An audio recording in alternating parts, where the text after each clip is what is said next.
Hi guys, welcome to another video. Hope you're all keeping well. Now for this video, I'd like to review a horror Blu-ray that I watched just last night. I picked up in HMV yesterday while I was out shopping in Liverpool. Now the movie is from 2024 and it was directed by Arkasha Stevenson and it stars Nell Tiger-Free, Tawik Bahome and Ralph Ineson. And that movie is called The First Omen.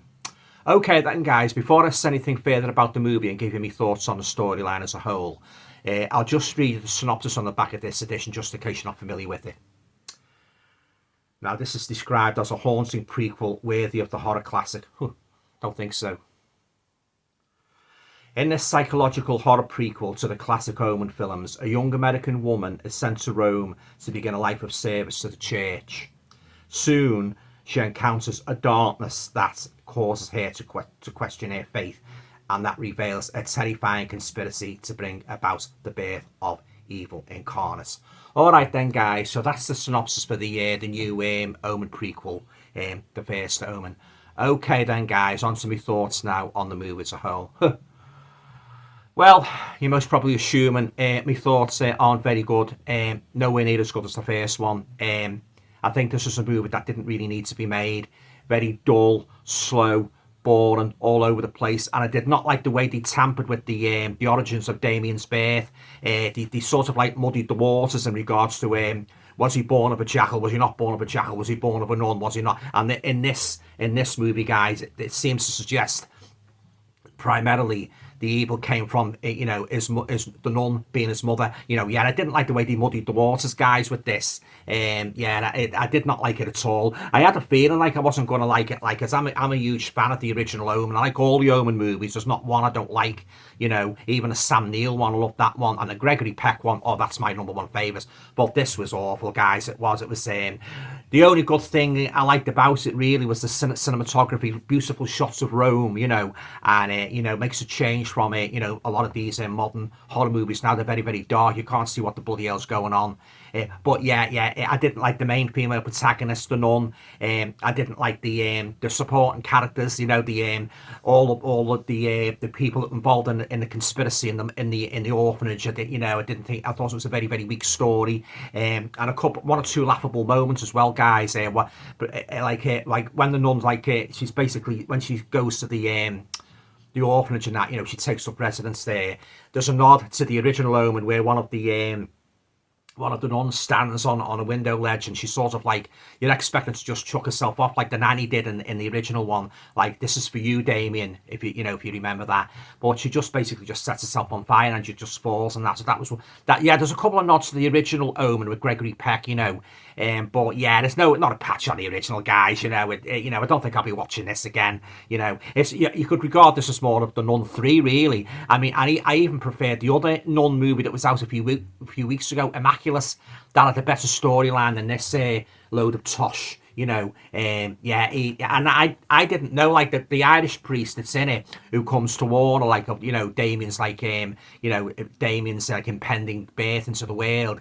He's the same character, a younger version of the priest played by Patrick Troughton that was in the 1976 Omen. I didn't really make that, well, as far as I'm concerned, it didn't really make that clear to me. I thought he was just another priest and that, warning, Damien being born into the world, but apparently it was a younger version of nothing like Patrick Troughton at all, of course, and that, but yeah, and another thing I didn't like, guys, and dialogue as well. I mean, like, the priest spoke he spoke like bloody Billy Whiz, as if he was like trying only to get the words out of his mouth, and that, could hardly understand what he was saying.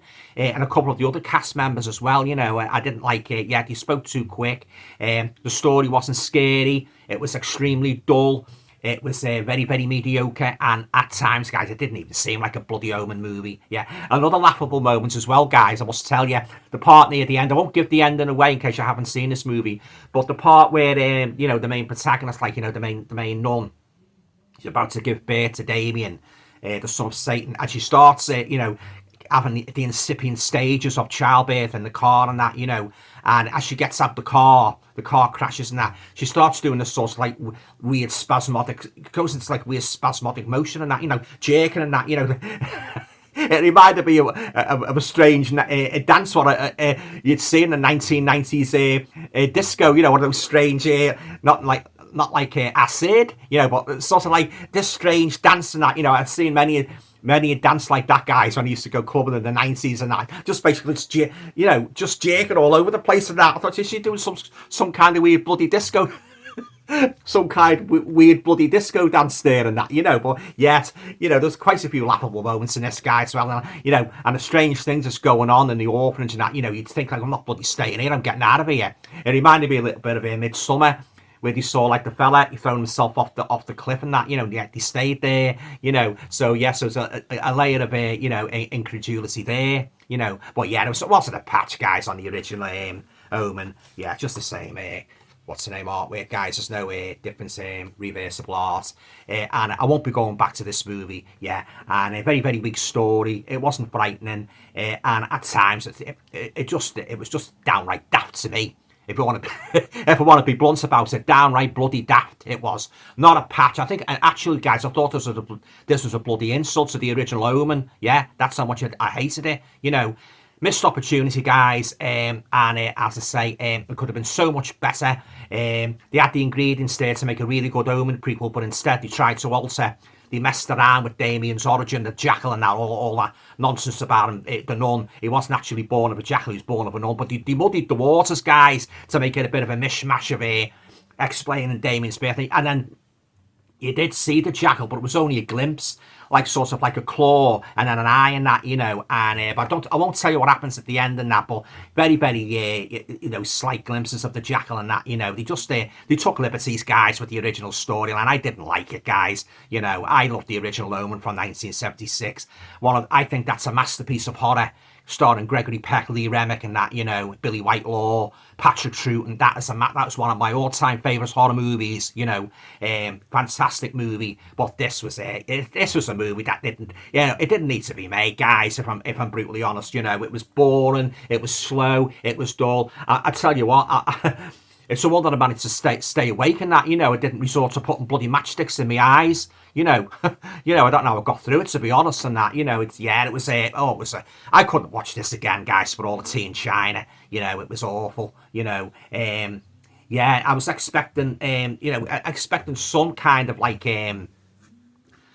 kind of like scares, like, you know, a few scares, like, and there was a couple of jump scares, but they're very few and far between. And I'm not a big fan of jump scares, guys, if I'm honest with you. I always put story before these cheap gimmicks and that, you know. Someone comes behind you and taps on the shoulder. Why don't they bloody say, I'm here, and that, you know. You see this time and time again in horror movies where they just come behind and put their hand on the shoulder. It gets a bit worn, guys. You know, to be honest with you, but yeah, I didn't say this is one of the in fact, this is one of the worst movies I've seen this year. Yeah, I'm going to be brutally honest. It's one of the worst ones. Even the Omen, like the Omen 4 was better than this. As I say, Immaculate was better than this. And I've heard whisperings that there just might be a sequel. Well, I think I'll be passing on that, guys. I'm not going to be watching the sequel to this. I didn't like it. You know, as you probably gathered, you know. I thought that was a bit weird as well. I thought that was a bit of a mockery, like, of, you know, the nuns, like sort of like a religious narrative where the two girls, they get all dolled up like prostitutes and they go for nights on the town and that, you know. I mean, just as if, you know, put the fishnet tights on the disco gear and that, and they go on in town, and the main protagonist meets a fella in disco. Another thing I didn't like it as well, guys, I didn't like the bloody hallucinatory dream-like sequences, like, you know, the flashbacks and that, you know, and jump cuts and that, you know. There she you see her thinking back, and she comes forward, and then you've got these weird hallucinatory dream scenes where she's she's sort of like gonna be impregnated by the jackal, and they're all standing round her and that, you know, in the robes and that, you know. But then it came forward, oh yeah, it was a bloody mess, this, guys. It was a car crash of a movie, you know, and I won't be revisiting this, you know, and I'm a huge fan of the Omen, but yeah, so many things wrong with this movie, guys. It had no redeeming factors at all, other than the cinematography was nice, yeah. And but yeah, the lovely cinematography, and you would think when you first put it on and seen a sweeping shots of Rome, you would think you were watching a film that was actually made in the 1970s. That's about all, guys. Other than that, the story was very lackluster. Didn't frighten me. It wasn't disturbing. It was completely devoid. It was completely devoid of all the great qualities of the first Omen, you know, and its subsequent sequels, you know. There was just no scare factor at all. Same old boring, drawn out scenes, you know. Oh, God, yeah. Yeah, so yeah, I won't be revisiting this, guys. Okay then, guys, on to me rating now for the First Omen. Oh, I think I'd give it a bloody 2 out of 10. That's all it deserves, guys. It wasn't my cup of tea, you know. Not a patch on the original, yeah. And I won't be revisiting this again, yeah. So there you go, yeah. So that's all it's getting. Have you guys seen this by any chance? What do you think? I know a couple of YouTubers have seen it, and there's been mixed feelings about it. What did you think of it? Did you like it? Did you think it was as good as the original? Let me know in the comments down below. Yeah, but it wasn't for me, guys. I didn't like the way they messed around with Damien's birth and that, you know, and all this like, the weird storyline, that, from what I could gather from the way the priest was speaking, like the nuns, they were trying to bring Damien, the Antichrist, back into the world to sort of like make people go back to church. I mean, really? I thought the whole idea of bringing the Antichrist into the world was to take over the world, you know, rule the world. You know, that was the implication in all the other Omen movies. Like, he'd rise to power in politics. But, like, using Damien as a sort of like in a roundabout way to get people to come back to church. Oh, do me a bloody favour. Bloody hell. Oh. What a bloody plonker. I don't know. Anyway, guys, I've said enough about this piece of garbage. I'm not going to say any more. Okay, then, guys, enjoy the rest of the weekend. Usual. If you like the video, please feel free to share, subscribe, comments. And it all going well. I'll see you soon. TTFN.